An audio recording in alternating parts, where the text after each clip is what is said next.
warahmatullahi wabarakatuh. Waalaikumsalam Kembali lagi warahmatullahi bersama wabarakatuh. saya Arya Narko dan sahabat saya Gus Dir dalam segmen Selamat Sore Medan.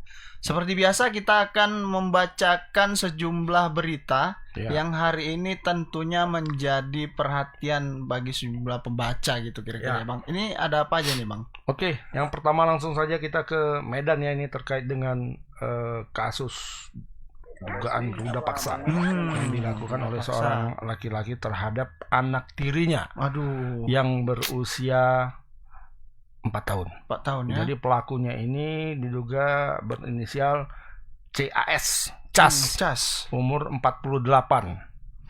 Nah, dia meruda paksa anak tirinya berusia 4 tahun selama 1 tahun. Waduh. Panjang. Itu bagaimana itu berapa kali dan sebagainya, ini kita belum mendapat informasi lebih lanjut pasti, cuma sudah dilaporkan oleh pihak keluarga, dalam hal ini ibunya, ibu kandungnya, ke Polrestabes Medan. Hanya saja masalahnya di sini nih, pelaporan itu sudah berlangsung selama 1 tahun juga. Jadi ini kejadiannya sudah lama sebenarnya, sudah setahun yang lalu sudah dilaporkan. Berarti sudah 2 tahun lah ya berjalan kalau kita hitung. Ya, dia kira-kira. Dia perbuatannya itu 1 tahun, kemudian dilaporkan 1 tahun juga. Berarti sudah 2 tahun. Itu tidak ada progres. Dan agak lucunya ketika ditanya kenapa ini, karena waktu itu pelaporannya kenapa nggak jalan, karena penyelidiknya sedang cuti hamil dan melahirkan. Jadi memang sulit ya kalau apa ya. Ini ada videonya nih ya? Iya, video wawancara dengan ibu korban. Kita lihat dulu.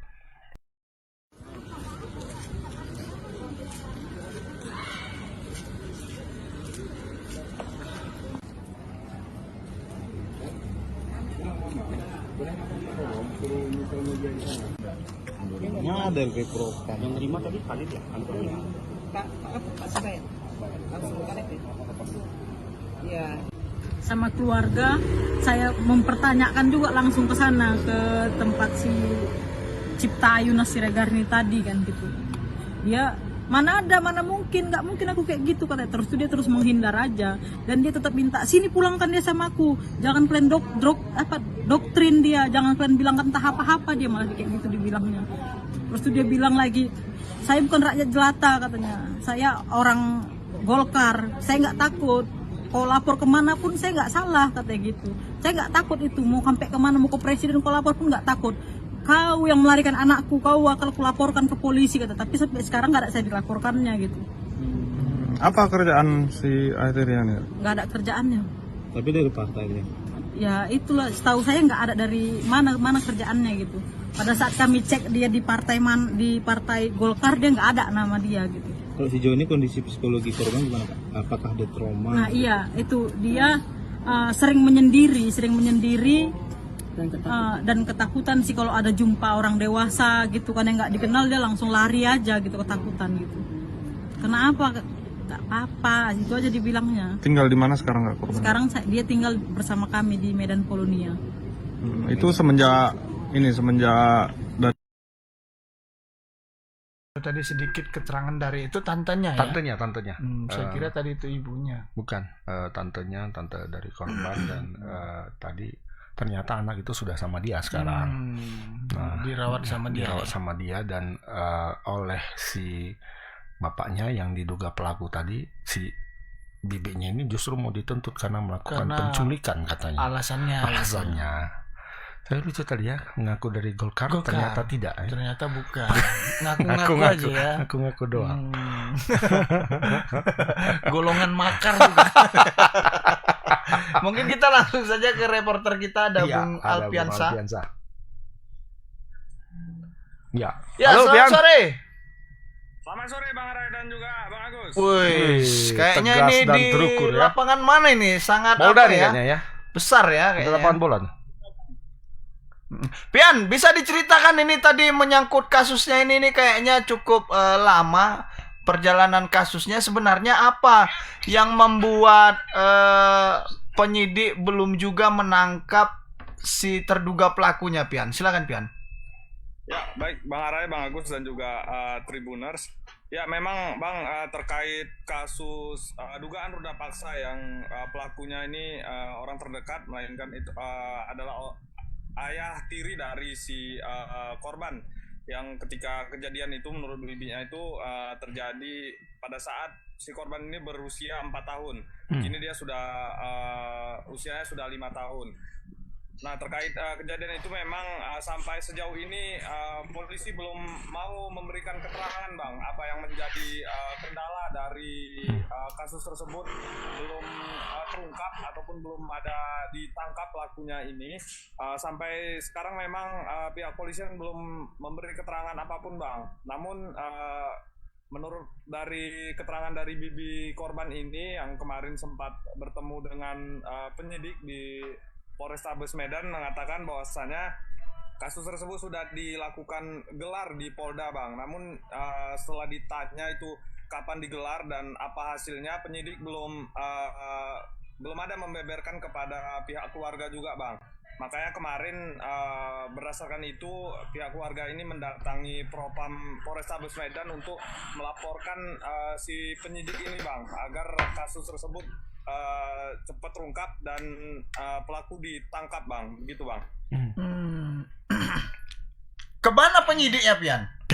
Ya, katanya info-infonya ketika ditanya ini penyelidiknya itu Ibu Eka namanya ya. Cuti katanya. Cuti melahirkan. Benar begitu, Pian?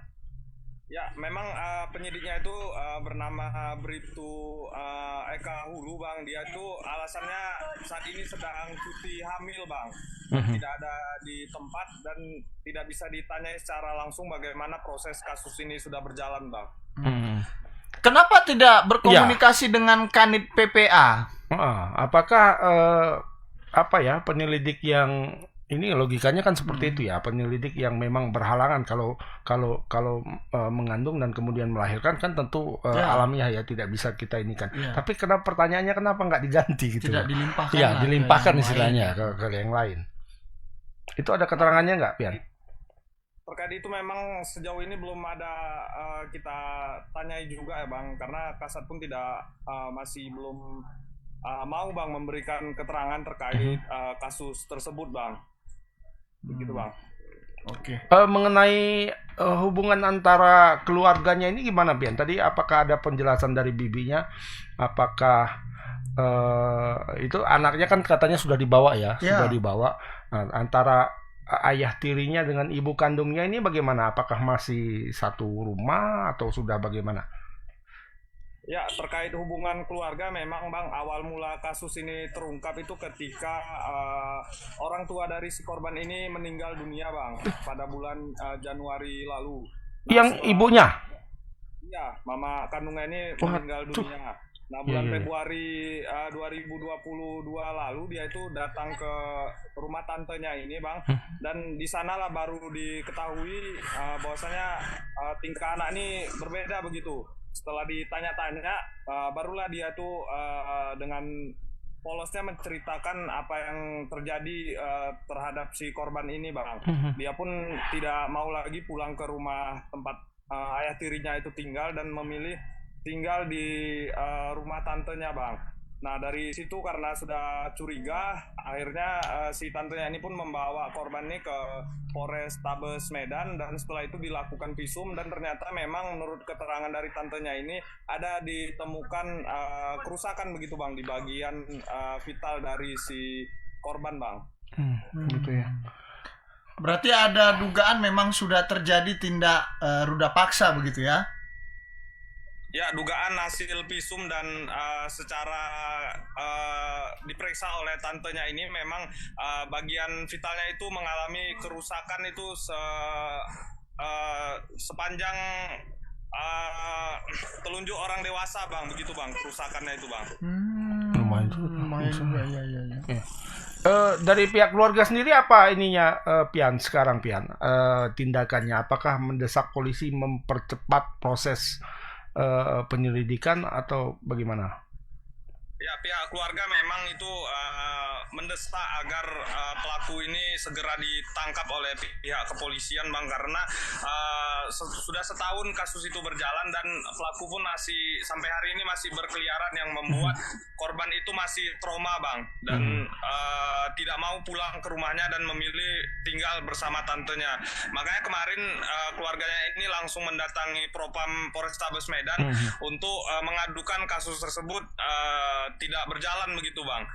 Pihak keluarga menginginkan bahwasannya kasus tersebut agar terungkap dan pelaku ini ditahan, Bang. Pelaku sendiri latar belakangnya apa, Pian? Tadi kan sempat disebut oleh keluarga korban, tantenya, bahwa dia kerjaannya nggak jelas, Pak, tapi sempat ngaku-ngaku pengurus partai Golkar gitu kan ya. Apa ada informasi lebih lanjut, Pian? Kenapa sih nggak diteruskan kasusnya, nggak lanjut? Apakah ada orang tertentu di belakangnya atau bagaimana?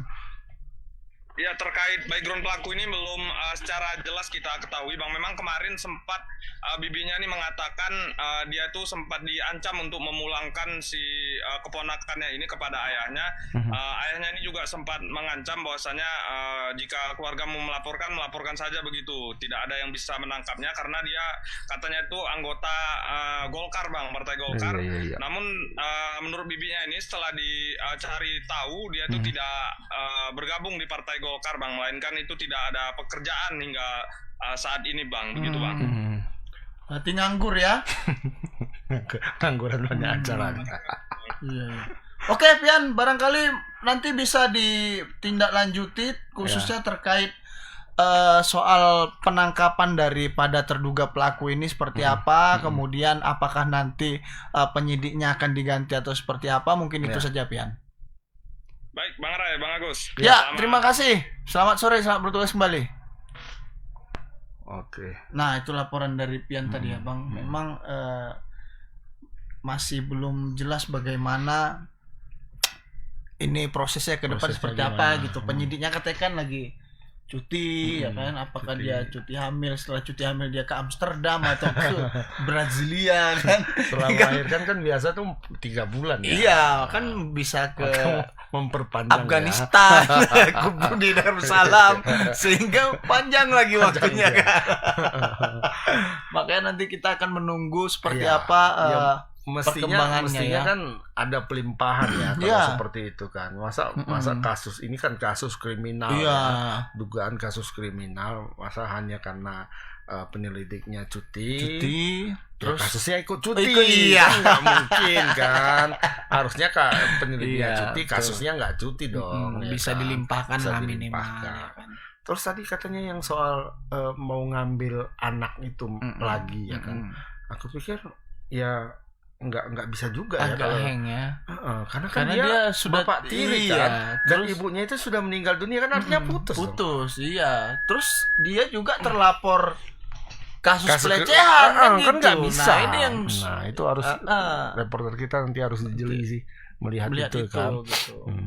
Kalau ternyata memang diberikan ke dia, ya itu sudah menyalah sih kalau menurut kita ya. Nah, itu yang pertama. Kita akan lanjut ke berita yang kedua. Berita kedua ini terkait dengan aksi unjuk rasa tunggal yang dilakukan oleh anggota DPRD Sumut asal Binjai. Ya, Bapak Zainuddin Purba alias Pak Uda ini pernah melakukan aksi yang sama di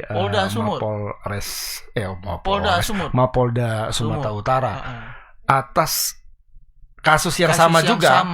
Jadi dari beliau 2021 melakukan 2022 juga. kemudian terakhir kemarin juga ada kayaknya. Ada sekali lagi. Jadi mungkin kalau nggak salah 3 kali melaporkan kasus perjudian. Narkoba juga. Ya, ada barak-barak di kawasan dusun Tanjung Pama. Binjai itu ya? Iya, Desa Namorobijulu, Kecamatan Kutalimbaru, Kabupaten Deli Serdang. Lengkap. Saya hafal. Karena sudah sering disorot. Tapi nggak pernah tuntas. Nah, itu masalahnya kenapa? Ya kan? Dan apa ada? Ada apa? Ada gitu. apa ada?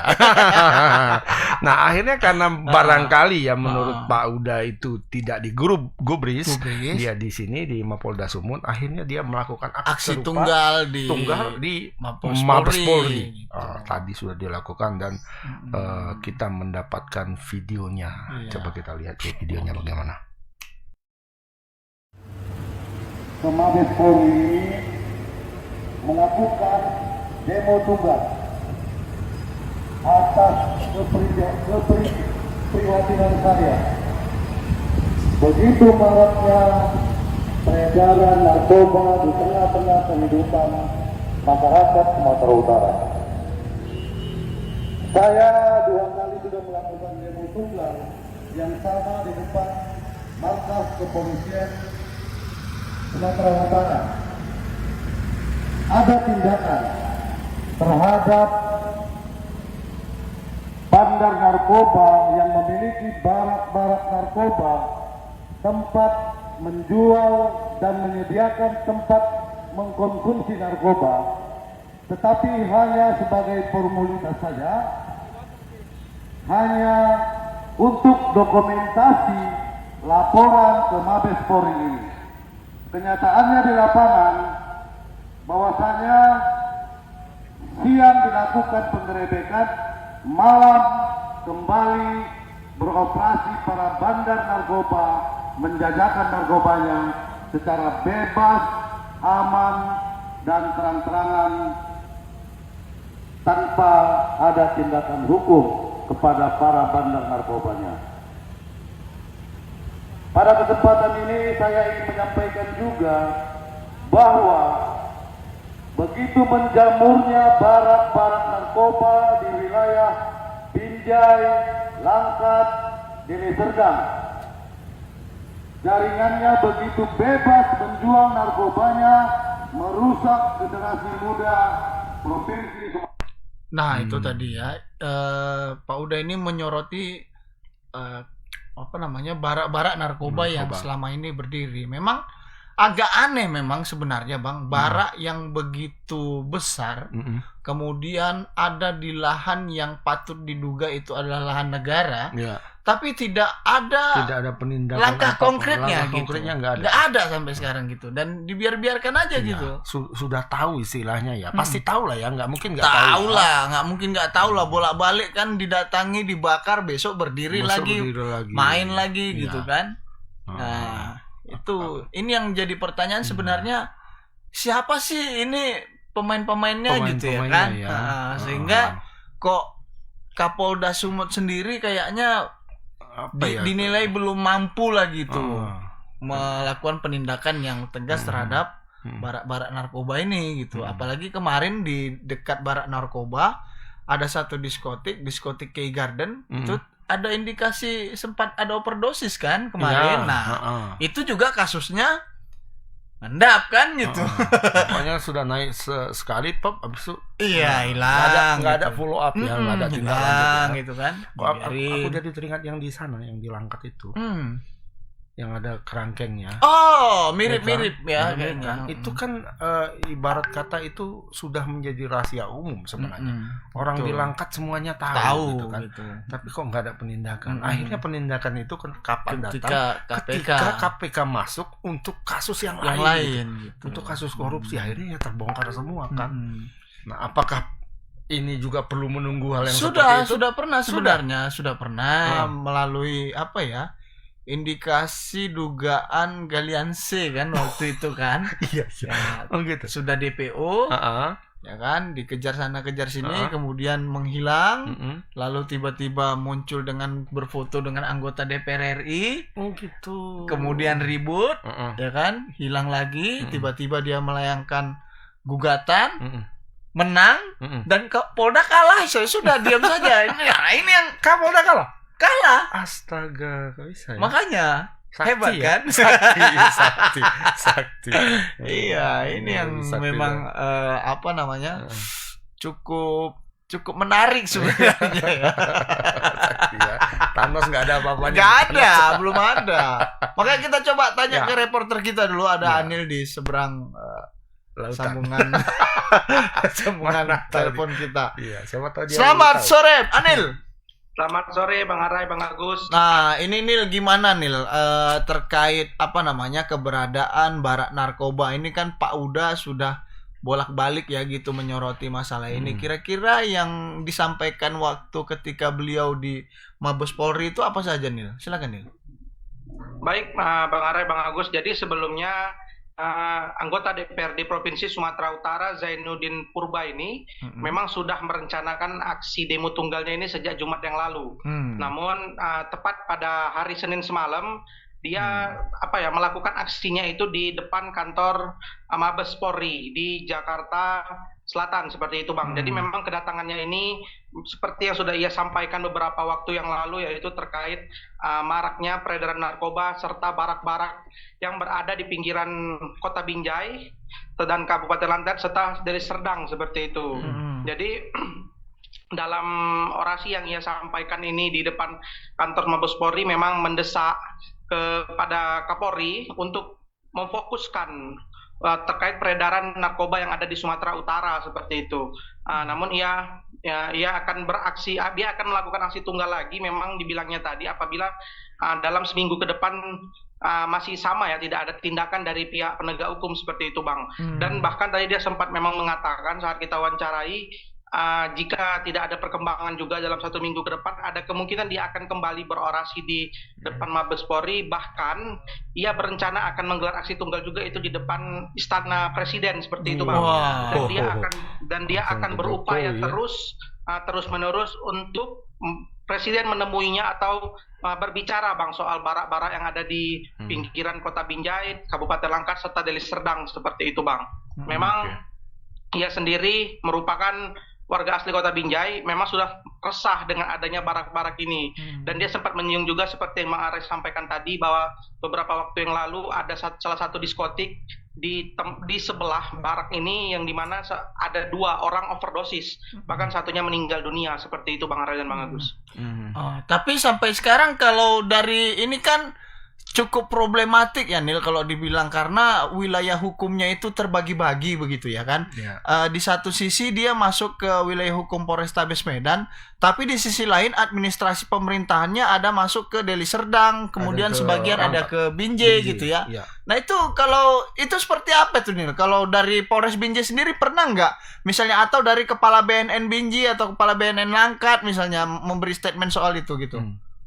Baik Bang, memang sejauh ini belum ada tindakan ya Bang, seperti waktu penggerbekan beberapa waktu yang lalu, seperti saya sendiri ada di lokasi Bang, yaitu di mana memang pada saat itu yang melakukan penggerbekan atau penertiban itu hanya personel yang turun langsung dari Polrestabes Medan Bang. Bahkan Polres Binjai sendiri itu tidak ada di lokasi Bang. Karena memang seperti yang saya sampaikan, memang itu wilayah hukumnya masuk wilayah hukum Polrestabes Medan. Namun memang sejauh ini kita belum ada ini ya Bang, ya belum coba menindaklanjuti soal apakah BNN Binjai sendiri itu bisa menindaki lokasi tersebut atau tidak. Karena memang Bang, seperti yang disampaikan Pak Uda ini sendiri, memang penertiban itu tidak hanya sekedar penertiban, bahkan hingga pembakaran barak-barak Bang. Namun anehnya ketika dibakar, malamnya itu sudah beroperasi lagi seperti itu. Dan ini yang menjadi masalah hingga sampai saat ini, mengapa tidak bisa aparat penegak hukum itu untuk menutup permanen barak-barak tersebut Bang, seperti itu Bang. Artinya memang ada bandar besar yang memang belum pernah ditangkap sama sekali, kira-kira gitu ya. Karena pasokan barangnya terus ada begitu kan?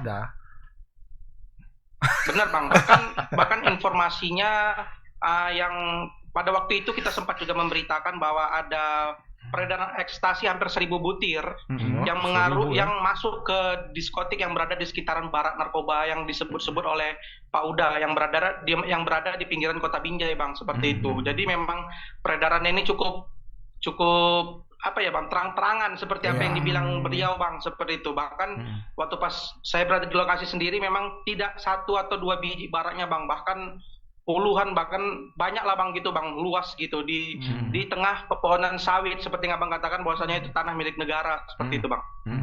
Nil, itu kan katanya tadi Anil bilang sudah beberapa kali di grebek ya, dan Anil sempat ikut juga beberapa kali di situ ketika penggerebekan dilakukan. Nah, Tapi kan kemudian faktanya bahwa setelah dibakar, diapain gitu kan, diruntuhkan bangunan-bangunannya yang kebanyakan memang semi permanen ya,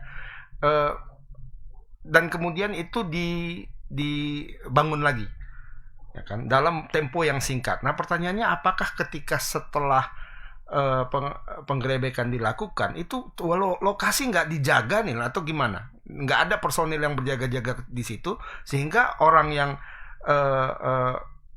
katakanlah yang pengusaha daripada tempat itu bisa membangun lagi. Logikanya kan Ya, kalau itu dijaga kan dia nggak mungkin datang Nggak lagi mungkin, gitu. iya betul. Nah, apakah seperti benar, itu Bang. kira-kira Benar, situasinya? Bang. Memang sejauh ini mengingat lokasinya ini, Bang, memang Jauh. tidak dekat dengan pemukiman warga gitu, Bang. Jadi di antara pepohonan sawit, mungkin ini juga yang diduga atau disinyalir membuat beberapa personil mungkin yang untuk berjaga di situ tidak ada. Tapi memang sampai saat ini memang tidak pernah ada penjagaan, Bang. Setelah dilakukan penggerebekan itu, memang ini lokasinya cukup jauh, Bang, dari pemukiman warga gitu, Bang. Tidak dijaga petugas tapi dijaga oknum OKP gitu kira-kira. Iya. Memang ini apa ya, cukup pelik lah sebenarnya ya. Tapi perlulah kita pantau, misalnya banyak sih sebenarnya, kayak kemarin juga ada pencurian listriknya gitu kan, Nil. Kenapa kok di lahan yang ilegal listriknya bisa masuk gitu kan? Ini bayar enggak gitu kan? Itu Atau setor sama ketua itu atau cemana kan gitu. Nah inilah kita nanti coba menunggulah mungkin ya, menunggu tindakan tegas dari Kapolda lah ya. Kalaupun pasti kita tunggu dari Mabes gitu ya. Pak Uda sendiri tadi ada yang nerima nggak, Nil? Setelah dia cuap-cuap di depan, kemarin di Mabes Polri itu diterima di bagian divisi humas, Pak. Iya. Jadi yang laporan asli itu sudah diterima, Bang. Diterima oleh AKBP Agus ya. Kalau saya lihat tadi ada AKBP Agus tadi. Iya, Bang, seperti itu, Bang. Iya, bukan saya. Bukan. Bukan Agus Kaidir. Tambahan juga, Bang, memang pernah ia ungkapkan juga, Bang, dalam upaya menutup permanen ini, Bang, sudah sempat dia rapatkan juga, bahkan ia sempat kan, kalau anggota Dewan DPRD Sumut itu memiliki WhatsApp grup, Bang, sesama anggota dewan, dan dia sempat menyinggung itulah ya, untuk membuat rapat dengan anggota kepolisian, bahkan anggota dari dewan sendiri, namun itu tak digubris, Bang, hingga sampai saat ini oleh ketua pimpinan DPRD Sumut, Bang, seperti itu, Bang. Apa ada anggota DPRD juga sering ke sana? Jadi kok kayaknya enggan gitu ya? Enggak ya? Iya, ini kita bertanya ya, bukan kita nuduh, enggak. Ada apa gitu? Kenapa kok persoalan narkoba yang begitu besar disampaikan? Ini ada nggak ada yang respon. Nggak ada gitu. Ya? Dibaca aja gitu ya. Ya misalnya lah kayak kita kan. Ini udah nggak usah kawan-kawan kita juga ya, gitu ya, nggak gitu kayak. Oke deh, mungkin nanti bisa kita pantau lah sama-sama seperti apa ya. Terus kemudian kita bisa follow up juga, karena tadi saya lihat dalam video Pak Uda ada menyerahkan semacam flash disk kepada AKBP Agus itu. Mungkin itu adalah barang bukti ya, barang bukti lah. semacam foto atau video mungkin ya kan. Nah itu mungkin nanti kita bisa follow up lagi. Karena memang videonya itu sudah beredar juga, Bang. Kita pun sempat kemarin ada juga dari video investigasi seperti itu, Bang. Kondisi di dalam barak itu bagaimana, memang terang-terangan sekali, Bang. Seperti ada loketnya, bahkan loket itu menyediakan tempat alat isap sabunya, Bang. Jadi di situ ada transaksinya, Bang. Siap. Oke, Nil, terima kasih banyak atas laporannya. Selamat sore, selamat bertugas kembali, Nil. Baik, selamat sore, Bang Arai, Bang Agus. Iya, selamat sore. Ya. Nah itu Anil tahu ada grup WhatsApp ya. Jangan-jangan dia masuk di grup WhatsApp itu. Dia anggota DPRD juga. Enggak, tapi mungkin disampaikan oleh Pak Uda bahwasannya saya sudah pernah menyampaikan ini untuk dibawa ke dalam rapat begitu, tapi tidak ada respon begitu. Jadi semuanya nggak respon ya? Iya, makanya anggota dewan nggak respon, polisi juga nggak respon. Jadi Pak Gubernur kemarin menindak. Pak Gubernur gimana? Kemarin kan sempat ditindak, disegel. Buktinya beroperasi lagi kan gitu. Iya. Sampai ada yang overdosis. Nah, ini agak. Pak Edi tahu nggak nih yang overdosis itu? Kayaknya belum sih sejauh ini, mungkin belum ditanya oleh reporter kita barangkali. Oh iya, kan? nanti kita minta tanya. Pak, yang Bapak tutup semalam udah buka udah lagi, buka lagi Pak, gitu ada yang kemana? di dalam lagi. Iya. Ya kan, cuman Bapak Itu. ya. Ya itu Bang, mungkin barangkali berita yang Ya, itu kedua yang kita kedua, akan yang lanjut ketiga, ke berita yang ketiga. Terkait dengan Monja. Monja Jadi ya. mungkin Pakaian bekas mungkin Tribuners yang berada di luar Sumatera Utara mungkin belum paham apa itu Monja ya. Monja itu merujuk kepada akronim daripada istilahnya sebenarnya ya. Di Medan ya dan di Sumatera Utara pada umumnya Monja itu akronim dari Monginsidi Plaza. Jadi itu ada dulu lapak-lapak untuk menjual barang-barang bekas. Nah, jadi sekarang walaupun tempatnya tidak di Jalan Monginsidi lagi, dimanapun, tapi namanya tetap itu Monja. Barang bekas ya. Nah, barang bekas ini kan belakangan menjadi pembicaraan isu yang santer juga karena dilarang ya. Kita nggak boleh impor. Kita nggak boleh impor pakaian bekas karena itu dianggap mengganggu dan pertama itu dianggap mengganggu sektor industri apa namanya itu pakaian gitu ya. Kemudian yang kedua alasannya itu karena limbah dan dianggap berbahaya gitu ya. Padahal biasa aja. Nah itu kita nggak apa-apa kok ya, tapi nggak tahu lah ya. Jadi kita nggak boleh mengimpor barang bekas, tapi kita boleh mengimpor beras ya, karena itu bukan limbah. itu nggak limbah. Dan mengimpor pekerja asing juga boleh. Boleh. Budaya asing boleh ya kan? Iya.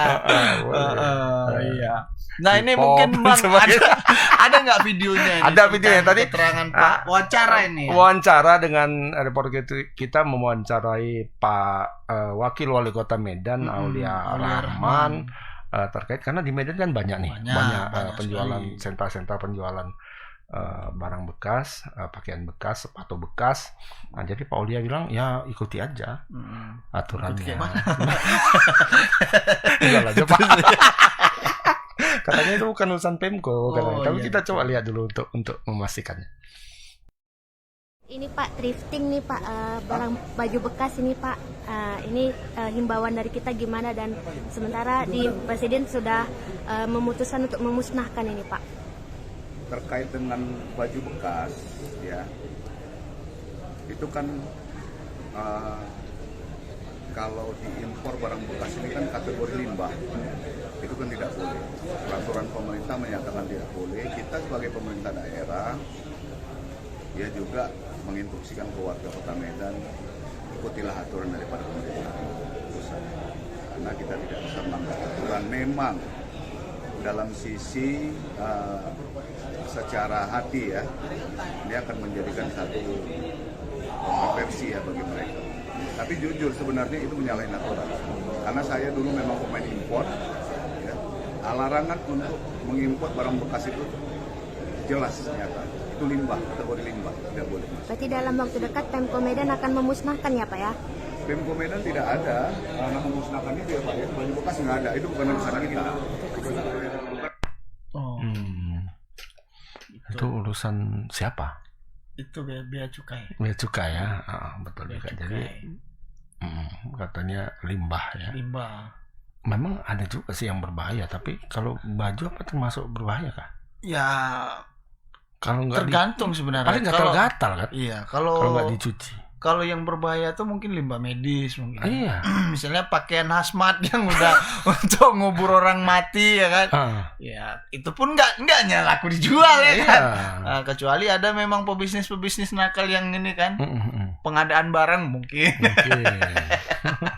Cuci aja itu lagi. Itu ada itu loh kemarin sebelum kita ke reporter ya.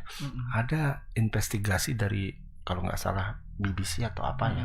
Nah, jadi mereka membuat charity sepatu atau apa gitu loh. Dan mereka sudah curiga ini pasti akan ada penyelewengan nih, dijual ke negara-negara lain gitu kan. Jadi mereka kasih semacam tanda di sepatu itu di bawah gitu. Hanya mereka yang tahu tempatnya. Tapi tanda itu pakai GPS. Jadi begitu terlacak ya. Dikirim terlacak. ada GPS-nya yang keluar dari alamat tempat charity, mereka kejar. Dan banyak di Indonesia. Di tempat penjualan barang bekas itu yang banyak. Berarti itulah yang makin memperbanyak pires ini ya kan. Ada barang bekas. Iya. Ya, mungkin kita langsung ke reporter kita yang sudah lama menunggu. Halo Anissa. Halo. Kayaknya Halo Bagus dan Mai, selamat sore. Oke, selamat sore. Kayaknya pakai gincu kayaknya. Mau ketemu Oli ya tadi. Iya. Rahman. Bisa ini tadi statement dari Pak Wali mengatakan bahwasannya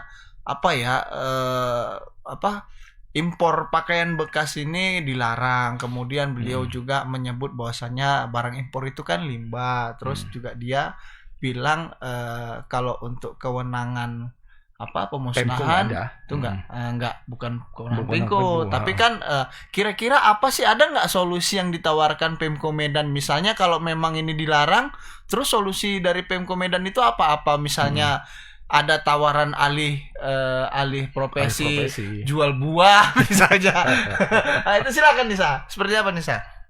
Baik, tadi juga kita sempat sebelum konfirmasi Pak Wakil Wali Kota, kita juga sempat konfirmasi ke Kepala Dinas Koperasi UKM Perindustrian dan Perdagangan Kota Medan, di mana itu Pak Beni Iskandar juga menyatakan meskipun bukan ranah Pemko Medan, tetapi mereka akan melakukan razia terhadap barang-barang bekas ini. Mungkin nantinya Pemko Medan ini akan menyortir apakah barang-barang ini masih layak untuk aman dipakai atau tidak, karena kan berdasarkan informasi yang diterima oleh Pak Beni bahwa pakaian bekas itu banyak semacam virus-virus Bang, kayak jamur dan lain sebagainya. Nah, itu nanti yang akan disortir oleh Pemko Medan ataupun dari Dinas Perindustrian dan Perdagangannya.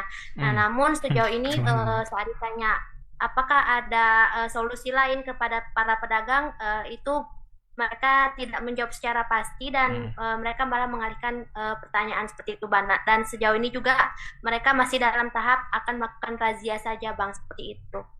Nisa, yang dimaksud dengan sortir ini seperti apa? Apakah barang yang bagus disortir terus mereka beli sendiri atau hanya sebatas bagaimana mengetahui begitu banyak barang, oh ini berjamur, ini enggak gitu? Apakah dibuka satu-satu kemudian diteliti, dilihat atau bagaimana? Karena kan dia bentuk pengiriman bal dari luar negeri itu dia dalam puluhan kilo ya kan? Itu gimana ininya? Jadi tadi kita juga sempat tanya maksud artian sortir itu Bang, cuman karena tadi kebetulan beliau sedang mendampingi Ibu Ketua PKK Kahiyang Ayu, karena tahun ini acara dekranasda itu di tuan rumah Kota Medan, jadi mereka Pak Beni tidak bisa menjelaskan secara rinci Bang. Nanti kita coba konfirmasi ulang. Tentang penertibannya itu bagaimana Nisa? Kita kan tahu sekarang ya di Medan itu kan banyak sekali. Bahkan ada yang sangat besar. Aku sebutkan sajalah di kawasan Pajak Melati, Sukarame itu kan dari ujung ke ujung banyak dan besar.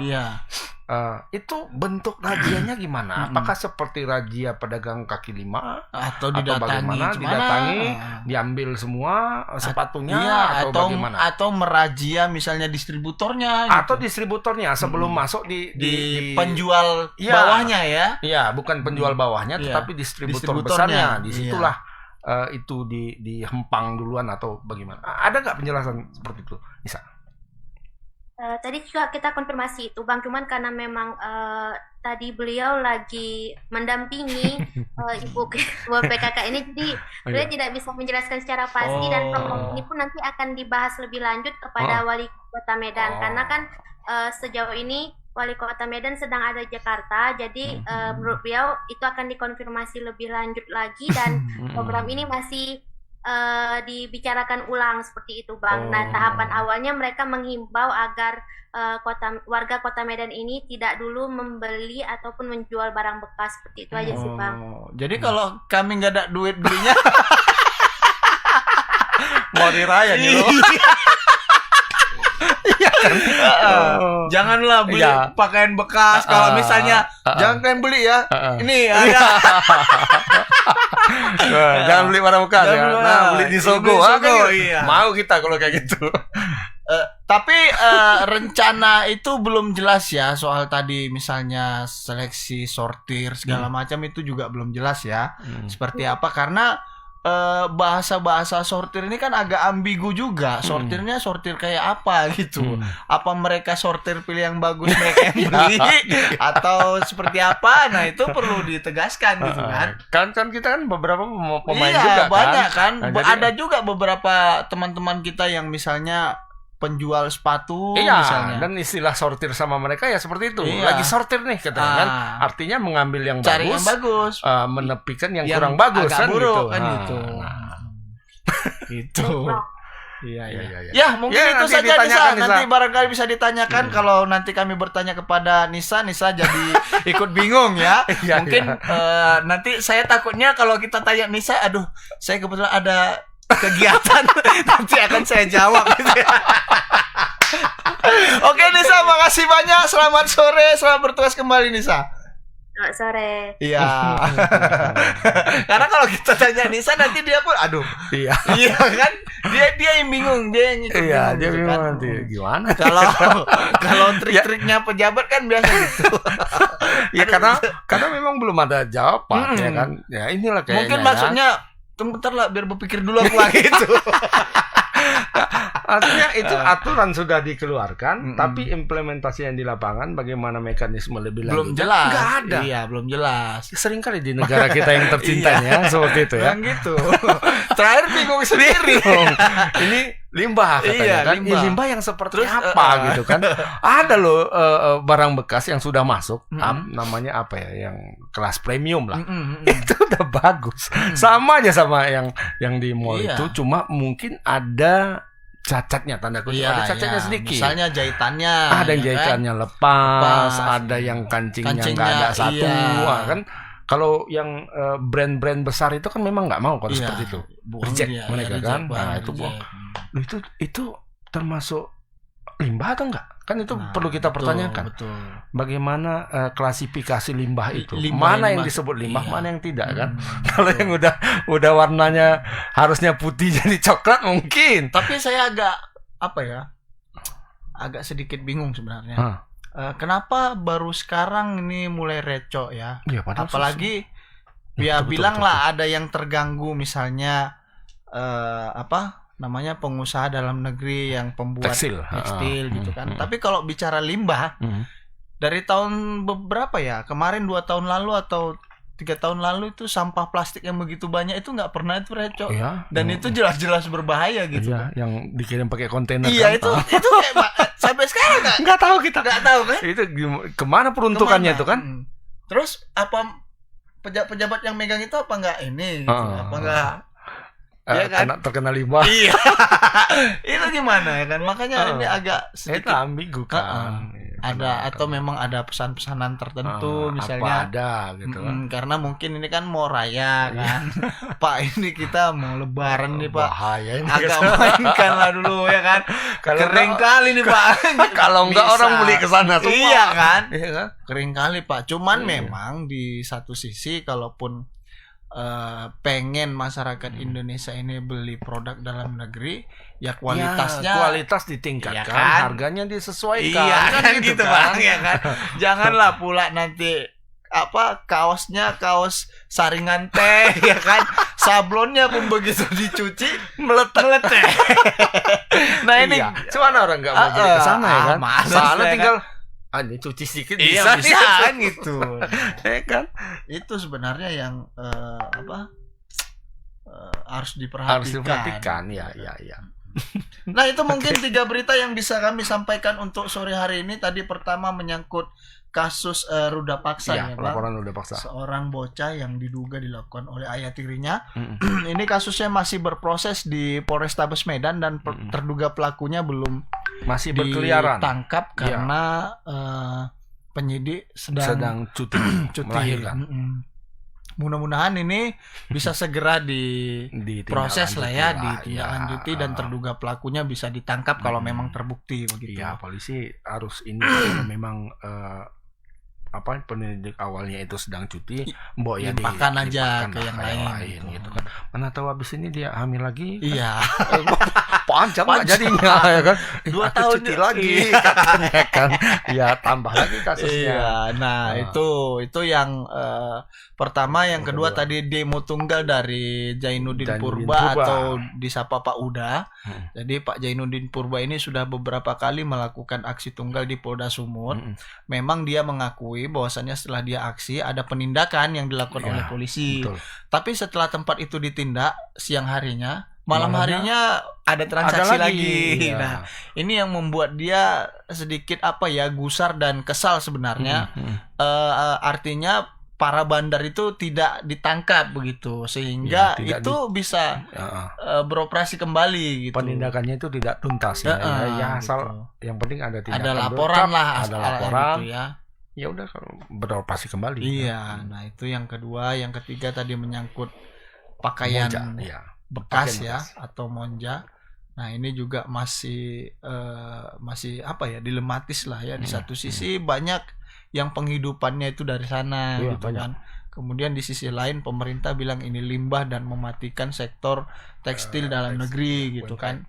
Makanya harus ada juga lah win-win solutionnya dari pemerintah seperti apa misalnya. Karena kan yang gitu. di industri yang ini banyak yang hidup di sini pun banyak juga yang menggantungkan hidupnya dari sini.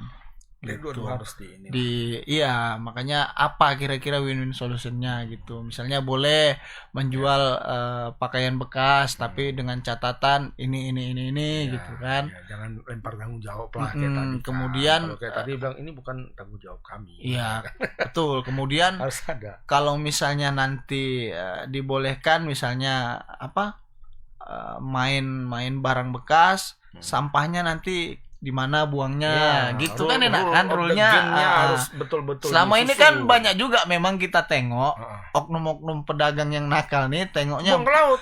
Bukan hanya ke laut, kadang pinggir jalan kan pernah kita tengok ada tiba-tiba sampah numpuk ini pakaian monjes udah enggak. Ini reject yang paling reject nih kan. Sempak kaki akan sepatu rusak. Makanya hal-hal yang itu pas kalau dibahas lebih lanjut. Diatur lebih lanjut lah, jangan merugikan. Win-win solution. Iya, ada yang satu nggak rugi, yang satu untung gitu kan, gitu kan. Iya. Nah itu 3 berita yang bisa kami sampaikan untuk sore hari ini. Tapi seperti biasa sebelum mengakhiri segmen Selamat Sore Medan, saya ingin menyampaikan sedikit saja ini. Beberapa hari terakhir dan beberapa tahun belakangan sering sekali saya dengar ada kasus penipuan mengatasnamakan artis ya. Nah ini saya juga agak pertama bingung, kemudian ya memang di satu sisi edukasi terhadap masyarakat ini perlu dilakukan secara berulang memang Bang. Kemarin di Tanjung Balai ada 2 kasus berbeda sebenarnya. Yang satu polisi sudah menangkap pelakunya, tapi yang satu lagi sepertinya pelakunya belum tertangkap. Modusnya tetap sama. Modusnya itu mengaku sebagai seorang artis gitu ya. Ini saya mau kasih hadiah atau giveaway gitu ya. Sehingga masyarakat ini kan kalau namanya artis kan apalagi memang dia dikenal seperti itu ya, sering bagi-bagi dermawan lah ya, bukan darmawan ya. Kalau darmawan ada marganya, darmawan Sinambela, darmawan Ginting, darmawan Setepu ya. Dermawan ada juga.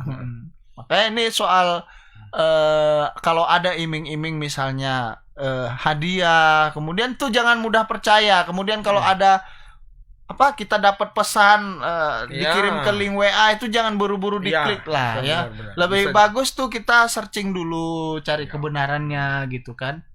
Apalagi zaman sekarang bukan hanya soal penipuan modus giveaway ini saja yang marak, tapi juga bagaimana pelaku-pelaku flexing atau membobol ATM kita lewat pesan yang dikirim gitu kan Bang. Bisa makin canggih sekarang. Ini yang harus kita waspadai sebenarnya, dan sekali lagi masyarakat harus bijak lah menggunakan media sosial, jangan gampang tergiur lah gitu. Maksudnya kalau ada tawaran ini Bu, Ibu dapat hadiah 10 juta katanya kan. 20 juta 20 gitu. ya, Jangan buru-buru tergiur gitu. Iya. Tapi pelan-pelan dicek dulu kan gitu. Betul nggak ini? Cari info yang akurat gitu. Kalau kira-kira Sebenarnya biasanya apa ya?